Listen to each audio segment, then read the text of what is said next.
Welcome line by postal Gyan classes.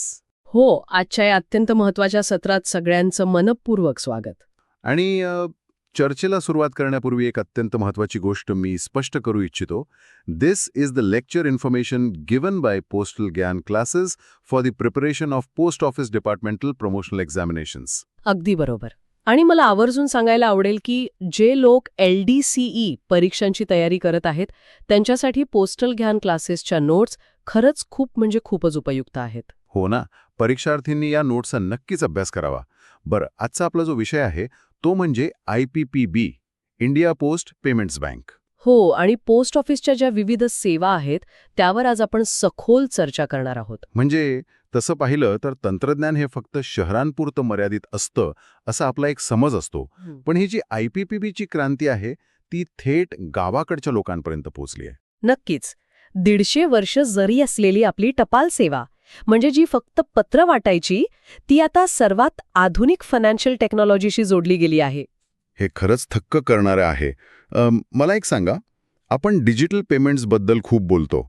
आजकाल अगदी चहाच्या टपरीवर पण QR कोड असतो. हो, कुठेही जा UPI चालतंच. मग मला प्रश्न असा पडतो की जर सगळीकडे UPI आहे तर IPPBने जी नवीन डोमेस्टिक मनी ट्रान्सफर म्हणजे DMT सेवा आणली आहे तिची खरंच काय गरज आहे? हा प्रश्न वरवर पाहता अगदी रास्त वाटतो. पण जरा अशा लोकांचा विचार करा जे स्थलांतरित मजूर आहेत. अच्छा, जे दुसऱ्या राज्यातून कामासाठी येतात ते. हो, त्यांच्याकडे कुठे स्मार्टफोन असतो, इंटरनेट नसतं, बँक खातं नसतं. ते रोजंदारीवर काम करतात आणि त्यांना पगार रोख रकमेत मिळतो. अरे हो, म्हणजे खिशात फक्त नोटा असतात, डिजिटल ओळख काहीच नसते. बरोबर. आणि समजा त्या मजुराला गावी आपल्या कुटुंबाला तातडीने पैसे पाठवायचे असतील तर तो काय करेल? म्हणजे तिथे मग हे UPI वगैरे काहीच कामाचं नाही. अगदी हेच. आणि म्हणूनच IPPBने कॅश टू अकाउंट ही DMT सुविधा सुरू केली आहे. देशभरात तब्बल 1,36,000हून अधिक पोस्ट ऑफिसेसमध्ये ही सुविधा आहे. बापरे, इतक्या मोठ्या प्रमाणावर? हो ना, ज्यांचं बँकेत खातं नाही असे लोक थेट रोख रक्कम घेऊन पोस्टात जाऊ शकतात आणि देशातल्या कोणत्याही बँक खात्यात पैसे त्वरित जमा करू शकतात. म्हणजे यासाठी त्यांना कोणतीही कागदपत्रे लागत नाहीत, फक्त पैसे दिले की काम झालं. सुरुवातीला फक्त ग्राहकाचा मोबाईल नंबर घेऊन नोंदणी केली जाते, पण जर जास्त रक्कम पाठवायची असेल तर मग पूर्ण KYC लागतं. अच्छा, म्हणजे आधार आणि पॅन कार्ड देऊन लिमिट वाढवता येतं. बरोबर. आणि याचं जे शुल्क आहे ते सुद्धा अगदी पारदर्शक आहे.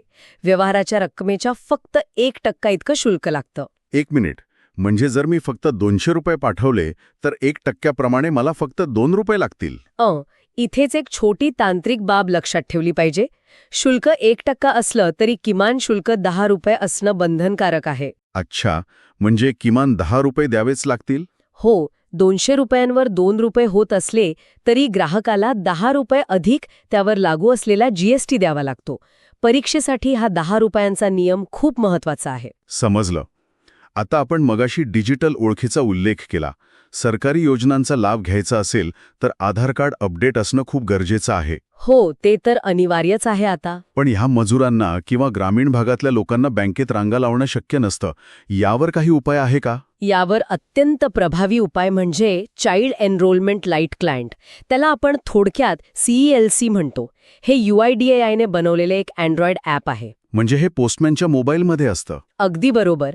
देशभरातले 2 लाखाहून अधिक पोस्टमॅन आणि ग्रामीण डाक सेवक आता स्मार्टफोन आणि बायोमेट्रिक डिव्हाइस घेऊन थेट लोकांच्या दारात जातात. अरे वा, हे म्हणजे संपूर्ण सरकारी ऑफिसला चाके लावून लोकांच्या दारात नेण्यासारखं आहे. हो ना? तिथेच दारात बसून मोबाईल नंबर आधारशी लिंक करून मिळतो. आणि या सुविधेसाठी फक्त 50 रुपये सेवा शुल्क आहे, ज्यामध्ये सगळे कर समाविष्ट आहेत. हे खूपच सोयीचं आहे. आणि या CELC ॲपमध्ये लहान मुलांच्या आधार नोंदणीची पण सुविधा आहे ना? हो, 5 वर्षांखालील मुलांसाठी यात नोंदणी करता येते आणि यात एक विशेष नियम आहे. मला नेहमी एक प्रश्न पडतो, या 5 वर्षांखालील मुलांचे बायोमेट्रिक्स का घेतले जात नाहीत? यामागे एक अत्यंत वैज्ञानिक कारण आहे. लहान वयात मुलांची शारीरिक वाढ खूप वेगाने होत असते. त्यांचे फिंगरप्रिंट्स पूर्णपणे विकसित झालेले नसतात. अच्छा, म्हणजे ते सतत बदलत असतात? हो, त्यामुळे त्या वयात घेतलेले बोटांचे ठसे नंतर निरुपयोगी ठरू शकतात. म्हणून फक्त मुलाचा फोटो काढला जातो. आणि मग ओळख कशी पटवतात? पालकांपैकी कोणाचे तरी बायोमेट्रिक्स घेतले जातात आणि नात्याचा पुरावा म्हणजे प्रूफ ऑफ रिलेशनशिप देणारे एक डॉक्युमेंट लागतं. समजलं. म्हणजे उगाचच गुंतागुंत वाढवण्यापेक्षा फक्त आवश्यक तीच माहिती घेतली जाते. अगदी बरोबर. आता आपण दारात मिळणाऱ्या सेवांबद्दल बोलतोय तर डोरस्टेप बँकिंगबद्दलही सांगते. हो, समजा मला घरबसल्या नवीन बँक खातं उघडायचं आहे, तर त्यासाठी काही वेगळं शुल्क असतं का? अजिबात नाही. सध्याच्या नियमांनुसार डोरस्टेप बँकिंगद्वारे नवीन खातं उघडण्यासाठी शुल्क 0 आहे. म्हणजे एकदम फ्री. अरे वा. पण समजा मला आज खातं उघडायचंय, तर मला पोस्टमनची वेळ कशी मिळेल? त्यासाठी ग्राहक सकाळी 11 ते दुपारी 4 या वेळेत घरपोच सेवेसाठी स्लॉट बुक करू शकतात. हे बुकिंग T+2 ते T+10 दिवसांसाठी असतं. एक मिनिटं. हे T+2 आणि T+10 म्हणजे नक्की काय? टी म्हणजे टुडे, म्हणजे आजचा दिवस. जर तुम्ही आज रिक्वेस्ट टाकली तर 2 दिवसानंतर म्हणजे T+2 ते 10 दिवसांपर्यंतचा कोणताही स्लॉट तुम्ही निवडू शकता. अच्छा. म्हणजे ग्राहकाला त्याच्या वेळेनुसार पोस्टमनला घरी बोलावता येतं. पण मी असंही ऐकलंय की आता पोस्टमनकडे बिले पण भरता येतात. हो, IPPB आता NPCIच्या भारत बिल पेमेंट सिस्टमवर म्हणजे BBPS वर लाईव्ह आहे. पण जर माझं IPPB मध्ये खातं नसेल तर मला याचा काय उपयोग? हाच तर या सेवेचा सर्वात मोठा फायदा आहे. जे लोक IPPBचे ग्राहक नाहीत ते सुद्धा रोख रक्कम देऊन गॅस, वीज किंवा पाणी बिल भरू शकतात. अरे बापरे. म्हणजे बँकेत किंवा वीज मंडळाच्या ऑफिसमध्ये रांगा लावण्याची गरजच उरलेली नाही. हो ना. पोस्टमनच आता चालता बोलता बँक आणि बिल पेमेंट किऑस्क बनला आहे. हे तर खरंच सर्वसामान्यांसाठी खूप मोठं वरदान आहे. बरं, आता आपण डिजिटल फंड ट्रान्सफरकडे वळूया. खात्यात पैसे आले की ते पाठवण्यासाठी कोणते पर्याय आहेत? अनेक पर्याय आहेत. जसे की IMPS आहे, ज्यातून 24 तास कधीही त्वरित पैसे पाठवता येतात. त्यानंतर NEFT आणि RTGSची पण सुविधा आहे. आणि RTGSचा वापर प्रामुख्याने कधी होतो? RTGS म्हणजे रिअल टाइम ग्रॉस सेटलमेंट. ही सुविधा विशेषतः 2 लाख रुपयापेक्षा जास्त रकमेच्या मोठ्या व्यवहारांसाठी वापरली जाते. बरं, पण या सगळ्यात मला एका शब्दाने खूप गोंधळात टाकले. तुमच्या नोट्समध्ये मी असिस्टेड UPI असं वाचलं. हो, असिस्टेड UPI. पण UPI करायला तर स्मार्टफोन आणि इंटरनेट लागतं ना, ॲप लागतं. मग गावातल्या माणसाकडे जर स्मार्टफोन नसेल तर तो UPI कसा करणार? हां, तुमचा प्रश्न खूप लॉजिकल आहे. आणि इथेच IPPBची खरी ताकद दिसून येते. याला असिस्टेड म्हणजे सहाय्यभूत UPI का म्हणतात ते सांगते. हो, ते नक्की समजावून सांगा. जेव्हा ग्राहक खातं उघडतो तेव्हा सिस्टम आपोआप त्याचा एक VPA म्हणजे व्हर्च्युअल पेमेंट ॲड्रेस तयार करते. ग्राहकाला कोणतंही ॲप डाउनलोड करायची गरज नसते. म्हणजे डेबिट कार्ड किंवा ॲप काहीच नको. काहीच नको. ग्राहकाला पैसे पाठवायचे असतील तर तो पोस्टमनकडे जातो.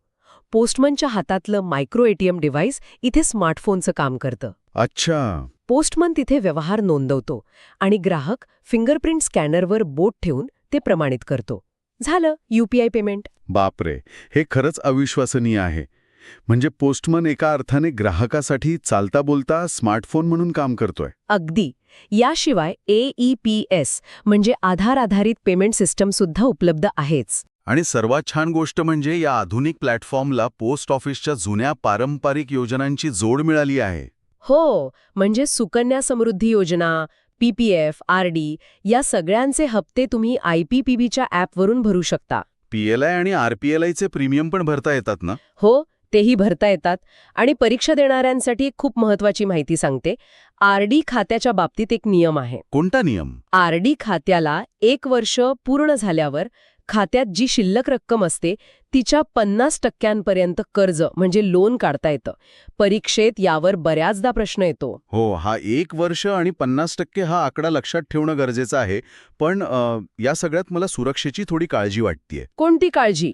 तुम्ही मगाशी म्हणालात की IPPBचं एक QR कार्ड असतं आणि त्याला कोणताही पिन किंवा पासवर्ड नसतो.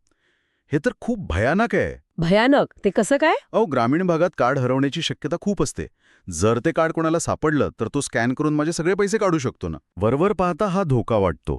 पण हे कार्ड म्हणजे साधं डेबिट कार्ड नाही. त्यावर तुमचा खाते क्रमांक सुद्धा नसतो.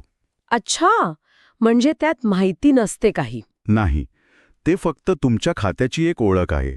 जेव्हा तो QR कोड स्कॅन होतो तेव्हा लगेच पैसे ट्रान्सफर होत नाहीत. 2 पायऱ्या असतात. कोणत्या पायऱ्या? पहिली म्हणजे ग्राहकाच्या मोबाईलवर एक OTP येतो आणि दुसरी म्हणजे पोस्टमन त्या ग्राहकाचं अधिकृत ओळखपत्र म्हणजे OVD प्रत्यक्ष तपासतो. अरे वाह! म्हणजे नुसतं कार्ड सापडून काहीच उपयोग नाही. मोबाईल आणि ओळखपत्र असल्याशिवाय 1 रुपयाही काढता येणार नाही. अगदी बरोबर. पासवर्ड विसरण्याची समस्या यामुळे सुटते आणि पैसेही एकदम सुरक्षित राहतात. खूपच भारी आयडिया आहे ही. आणि जे लोक ऑनलाईन खरेदी करतात त्यांच्यासाठी रुपे व्हर्च्युअल डेबिट कार्ड पण आहे ना? हो, ते ॲपमध्ये जनरेट करता येतं आणि ई-कॉमर्ससाठी वापरता येतं. शिवाय विम्याच्या बाबतीत Bajaj Allianz life smart protect goal सारख्या योजना आहेत. आणि या सगळ्या सेवांसाठी टोल फ्री क्रमांक कोणता आहे? 155299 हा क्रमांक 13 भाषांमध्ये सेवा देतो. आणि पेन्शनर्ससाठी डिजिटल लाईफ सर्टिफिकेट म्हणजे जीवन प्रमाणची पण सुविधा आहे. त्यासाठी बँकेत जाण्याची गरज नाही. अजिबात नाही. पोस्टमन दारात येऊन हे सर्टिफिकेट जनरेट करतो आणि त्यासाठी फक्त 70 रुपये इतकं नाममात्र शुल्क आहे. क्या बात आहे. तंत्रज्ञानाने जीवन किती सोपं केलंय. पण आता या डिजिटल जगातून आपण थोडं मागे जाऊया. म्हणजे? पारंपरिक सेवांकडे. हो, LDCE परीक्षांच्या दृष्टीने अत्यंत महत्वाचा विषय म्हणजे इंडियन पोस्टल ऑर्डर्स, ज्याला आपण IPO म्हणतो. हो, आजही फी भरण्यासाठी किंवा RTI अर्जांसाठी हे वापरलं जातं. मग मला सांगा, हे IPO किती मूल्यांमध्ये उपलब्ध आहेत? हे एकूण 8 मूल्यांमध्ये उपलब्ध आहेत. 1 रुपयापासून ते 100 रुपयापर्यंत. पण इलेक्ट्रॉनिक IPO फक्त 10 रुपयांचा असतो. आणि यावर जे कमिशन लागतं त्याचे दर काय आहेत? हे दर लक्षात ठेवणं खूप सोपं आहे. 10 रुपयांना 1 रुपये कमिशन, 20 रुपयांना 2 रुपये, 50 रुपयांना 5 रुपये आणि 100 रुपयांच्या ऑर्डरवर 10 रुपये. बरं, पण समजा मला 53 रुपयांची पोस्टल ऑर्डर पाठवायची आहे. 53 रुपयांची ऑर्डर तर नसते. मग मी काय करायचं? अशा वेळी तुम्ही टपाल तिकीटं म्हणजे पोस्टेज स्टॅम्प्स लावून ती रक्कम पूर्ण करू शकता. पण इथे 4 स्टॅम्प्सचा नियम लागू होतो. हा नियम काय आहे? फक्त 4च स्टॅम्प्स का? मला 10 स्टॅम्प्स लावायचे असतील तर? अहो, जर तुम्ही 10-12 स्टॅम्प्स लावले तर ते एकावर एक चिकटतील आणि क्लर्कला त्यावर शिक्का मारणं अशक्य होईल. फसवणूक होऊ शकते. अच्छा, म्हणजे सुटसुटीतपणासाठी हा नियम आहे. हो, या 3 अटी आहेत. पहिली म्हणजे जास्तीत जास्त 4 न वापरलेले स्टॅम्प्स लावता येतात. दुसरी अट म्हणजे स्टॅम्प्सची एकूण किंमत 9 रुपयांपेक्षा जास्त नसावी. आणि तिसरी अट? तिसरी अट म्हणजे स्टॅम्प्स लावून तयार होणारी एकूण रक्कम 100 रुपयांपेक्षा जास्त नसावी. समजलं. आणि समजा मी पोस्टल ऑर्डर घेतली पण वापरलीच नाही, तर रिफंड मिळतो का? मिळतो ना, पण त्यासाठी वेळेची मर्यादा आहे. इश्यू झाल्याच्या महिन्याच्या शेवटच्या दिवसापासून 24 ते 36 महिन्यांच्या आत रिफंड मिळवता येतो. बरं, आणि त्यासाठी परत कमिशन द्यावं लागतं? हो, दुसरं कमिशन द्यावं लागतं आणि ऑर्डर फाटलेली नसावी. खूपच सविस्तर माहिती होती. आता आपण एक छोटीशी क्विज घेऊया, म्हणजे लेक्चर ऐकणाऱ्यांची उजळणी होईल. नक्कीच, विचारा प्रश्न. पहिला प्रश्न.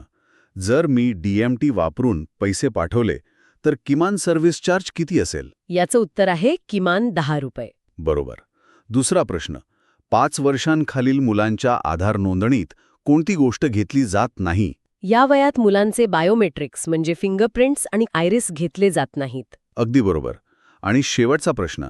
जीवन प्रमाण सर्टिफिकेट जनरेट करण्यासाठी किती शुल्क आहे? यासाठी फक्त 70 रुपये शुल्क आकारलं जातं. क्या बात आहे.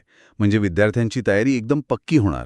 आपण सेवांबद्दल बोललो, पण विचार करा, जेव्हा पोस्टमन खेड्यापाड्यात फिरतो तेव्हा इंडिया पोस्टकडे ग्रामीण भारताच्या आर्थिक व्यवहारांचा किती मोठा डेटा गोळा होत आहे. अरे बापरे, म्हणजे कुठे किती वीज बिल भरलं जातंय, मजूर किती पैसे पाठवतायत. हो ना, भविष्यात हीच पारंपरिक टपाल सेवा वॉल स्ट्रीटपेक्षाही अचूकपणे भारताच्या ग्रामीण अर्थव्यवस्थेचा अंदाज लावू शकेल. हा डेटा ही आपली खरी ताकद आहे. खरंच, हा दृष्टिकोन एकदम थक्क करणार आहे. आपण फक्त तंत्रज्ञानाचा विचार करत होतो, पण या डेटाची ताकद खूप मोठी आहे. नक्कीच. आजच्या या माहितीपूर्ण सत्रात सहभागी झाल्याबद्दल खूप आभार. मलाही खूप आनंद झाला. आणि LDC परीक्षेची तयारी करणाऱ्या सर्व उमेदवारांना खूप खूप शुभेच्छा. Thanks for connecting with postal Gyan classes. हो, सर्वांना खूप शुभेच्छा. Thanks for watching postal Gyan classes lecture. पुन्हा भेटूया अशाच एका नव्या आणि रंजक विषयासोबत.